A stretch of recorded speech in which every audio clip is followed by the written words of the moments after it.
이 에스라 6장의 말씀을 읽었는데요. 에스라 6장의 말씀의 내용을 보면 바사왕 그 다리오 왕이 조서를 내리지 않습니까? 야, 이게 진짜 성전 건축이 위에서 이렇게 시작을 한 건지 확인을 해봐라 해서 그 조서를 찾게 되고 다시 이제 성전 건축이 시작이 되어서 6년 다리오 왕 6년, 그죠? 성전 건축이 재개되고 16년 동안 그 성전 건축이 멈춰졌다고 어제가 아니라 지난주였나요? 그때 말씀을 드렸던 것 같은데, 이제 다시 재개가 되고 4년 만에, 보통 BC 516년이라고 이야기를 하더라고요. 그러니까 516년에 성전이 준공이 되고, 오늘 말씀에 그 유월절을 지키지 않습니까? 유월절을 지키게 되었다, 또 무교절을 지키게 되었다라는 말씀이 이렇게 기록이 되어 있어요. 그러면 가만히 보면요, 남유다죠. 남유다가 멸망한 게 BC 586년이에요.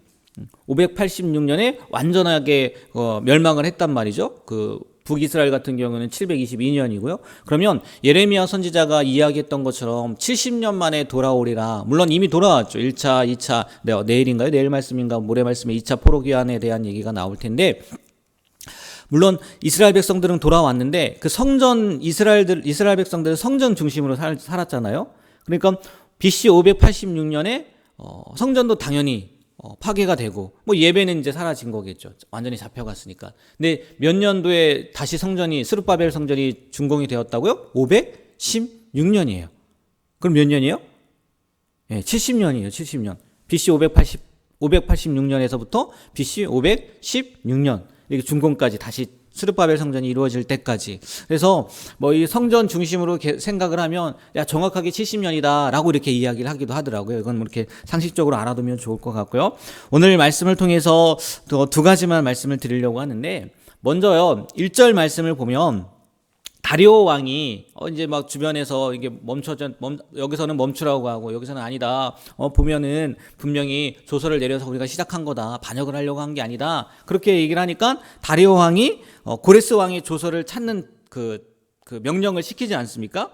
근데요, 이 말씀을 준비하다 보니까 이러한 작업을 한다는 것 자체가요, 이 당시로 따지면 굉장히 진귀한 풍경이라는 거예요. 그 페르시아라는 나라가 굉장히 큰 나라임에도 불구하고 그냥 이 속국 자그만 그 나라의 그 뭐 성전 하나, 예배드리는 장소 하나 만들기 위해서 다시 다시 시작하기 위해서 이렇게 조서를 내려서 찾는다? 이 굉장히 진귀한 풍경이라고 하더라고요. 그리고요, 더 놀라운 것은요, 다리오 왕이 그것을 찾기 위해서 바벨론의 문서고도, 그 바벨론 지역이죠. 그 문서고도 조사를 하고, 2절에 보면 그 문서가 어디에서 발견됐다고 하냐면요, 메대도 앙메다 궁에서 발견되었다고 이야기를 해요. 메대도 앙메다 궁. 그러니까 당시요, 이 페르시아 왕들은요, 워낙 나라가 크다 보니까 이 계절에 따라서 도시를 옮겨 다니면서 통치를 했다는 거예요. 예를 들어서 봄에는 수상궁, 많이 들어봤죠? 수상궁? 예. 저기 나오는 누가 나와요? 에스더가 나오는 수상궁에서 있었고, 여름에는 시원한 피서지였던 메대, 오늘 그 앙메다궁, 앙메다에서 지내고, 또 겨울에는 바벨론. 이렇게 왕들이요, 돌아가면서 통치를 했다는 거예요. 그리고 그런 자신의 통치에 관련해서 이제 발생된 문서들 있지 않습니까? 우리 조선왕조 실록처럼 그들도 그런 걸 썼을 거 아니에요? 그러면 그것들은 그 사건이 일어난 당시 그 자신이 머물렀던 궁의 그 문서 창고에 보관을 했다는 거예요. 그래서 이 총독 다뜨네의 보고를 받은 이 다리오 왕이요, 고레스 왕이 뭐 한참 위에 왕이니까 초대 왕이지 않습니까? 고레스가 조서를 내린 그 시기를 생각해 보니까 아마 바벨론에 있었을 때가 아닐까 해서 거기서 찾게 한 거고, 또 거기만 찾은 게 아니라 어디서 찾았다고요? 메대도 앙메다 궁에도 찾고, 그러니까 여러 곳에서 찾았다는 거예요. 그만큼요, 이렇게 한 곳에서 찾게 하는 것도 쉽지 않은데 여러 곳에서 다 그냥 일사천리로 그냥 찾을 수 있도록 했다는 게 너무나 놀라운 일이었다는 거죠. 그리고 그 문서는 발견되지 않아요? 발견되었다는 거죠. 정말 감사한 거죠. 그 문서가 발견되었는데 이 문서 내용이 명확하게 나와 있지 않습니까? 예루살렘을 분명히 고레스 왕이 시켰고, 재건만 하게 하는 것뿐만이 아니라 거기에 필요한 경비들까지도 주게 했다. 그러니까 이스라엘은요, 남유다죠. 이게 성전 재건에 대한 당위성을 얻게 된 거죠. 그것뿐만이 아니라 이 성전 건축을 방해했던 무리들이 있지 않습니까? 그들은요, 그러니까 거짓말로 상소를 올린 거 아니에요, 그동안. 그것도 어떻게 된 거예요? 밝혀진 거잖아요. 아, 얘네들이 거짓말한 거구나 라는 것도 밝혀진 거 아니겠습니까? 그 문서를 발견함으로 인해서. 그래서 이 일로, 이 사건으로 말미암아 아마도 그 성전 건축을 방해했던, 그러니까 사마리아 사람들이나 뭐 여러 사람들 있지 않습니까? 그 사람들의 입지가 줄어들었지 않았을까, 뭐 이렇게 이야기를 하더라고요. 여러분, 이러한 사실을 보듯이요, 진실은요 반드시 어떻게 돼요? 밝혀진다는 거예요. 진실은. 진실 앞에서 어떤 거짓말이는요 드러나게 되어 있단 말이에요. 물론 이 세상에서는요 뭐 거짓이 거짓으로 드러나지 않고 거짓이 뭐 진실로 둔갑하는 경우도 있고, 그것으로 말미암아서 거짓말을 했던 사람들이 뭐 승리자의 위치에 오르고 뭐 그런 일도 일어나게 되기도 하고, 반대로 진실한 사람은 오히려 고통을 당하는 일들도 일어나긴 해요. 그러나 우리가 믿듯이요 또 알듯이요 거짓으로 사람은 속일 수 있어요. 그렇죠? 사람은 속일 수 있단 말이에요. 그러나 누군 속일 수 없어요? 하나님은 속일 수 없다는 거죠. 하나님은 인간의 모든 것을 헤아려 보시는 분이라는 거죠. 하나님은 우리의 마음속까지도 알아보시는, 우리의 생각까지도 알아보시는 분이라는 거예요. 때문에 하나님 앞에서는요 아무리 속이려고 해도 그 진실은 드러나게 되어 있고 거짓말은 밝혀질 수밖에 없다는 거예요. 때문에 우리는요 악인의 형통함, 또 거짓말, 또 그들의 뭐 번성, 이런 것들에 대해서요 부러워할 필요가 없다는 거예요. 설령 우리 때에 그 사실이 밝혀지지 않는다 할지라도, 그래서 억울함을 당한다 할지라도 누가 알고 계시다고요? 하나님이 알고 계시는 거예요. 하나님이. 그리고 하나님이 그들을 심판하신다는 거죠. 때론 뭐 억울함과 안타까움이 우리의 삶 가운데 찾아온다 할지라도요 우리는요 어느 경우에도 그들처럼 거짓과 불법으로 맞서는 삶을 살면 안 될 줄 믿습니다.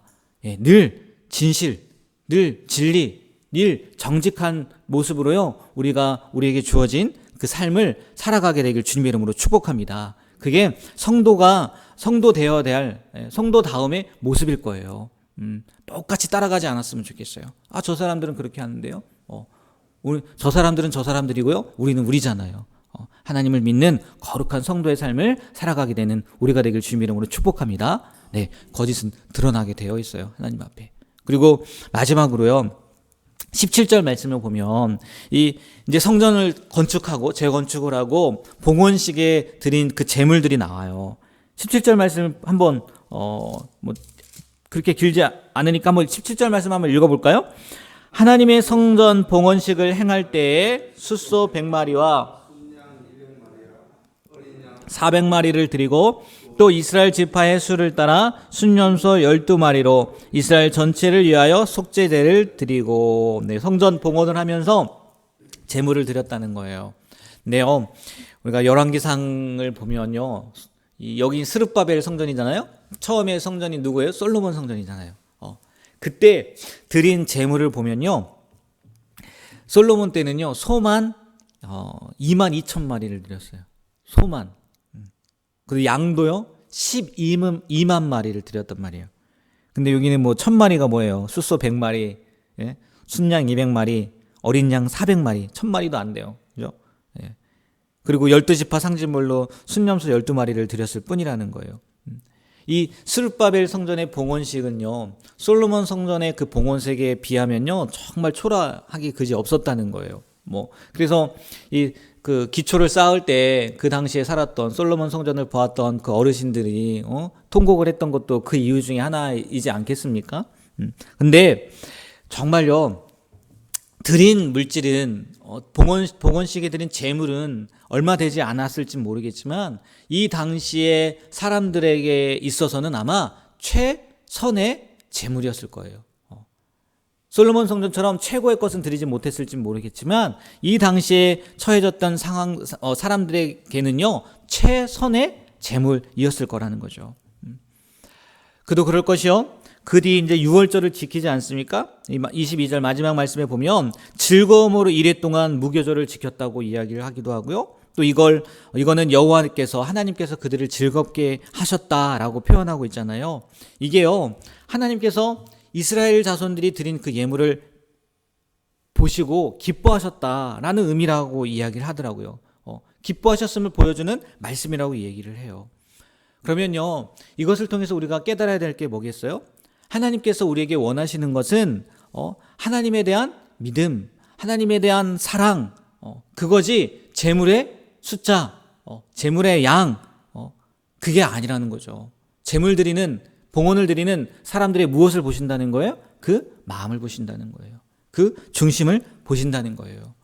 그도 그럴 것이요. 정말 생각해 보면요, 이스라엘이 멸망한 게요, 재물의 숫자가 적어서 멸망한 게 아니잖아요. 그렇지 않습니까? 뭐 이스라엘 얘기를 했지만 여로보암 이스라엘 같은 경우는 여로보암 2세 때는요 굉장히 부강했단 말이에요. 뭐 이때에 비하면요 재물을요 무지하게 많이 드렸을 거란 말이에요. 예배도요 수없이 드렸을 거란 말이에요. 근데 북이스라엘 멸망했잖아요. 남유다도 마찬가지고요. 하나님은요 북이스라엘도 그렇고 남유다도 그렇고 그들이 드린 재물이 부족해서, 그 양이 부족해서, 또 그 예배의 숫자가, 뭐 예배드린 횟수가 부족해서 그들을 멸망시킨 게 아니라는 거죠. 무엇 때문에 멸망당한 거예요? 그들의 마음 때문에 멸망당한 거 아니겠습니까? 하나님만을 섬기라고 했는데 하나님만을 섬기지 않고 우상을 같이 섬기고, 우상에게 드린 재물을 똑같이 하나님 앞에 드리고, 그러니까 하나님이요 그 선지자를 통해서, 이사야 선지자인가요? 역겹다고 이야기를 해요. 역겹다고. 너희들이 갖고 오는 재물이요 역겹다는 거예요.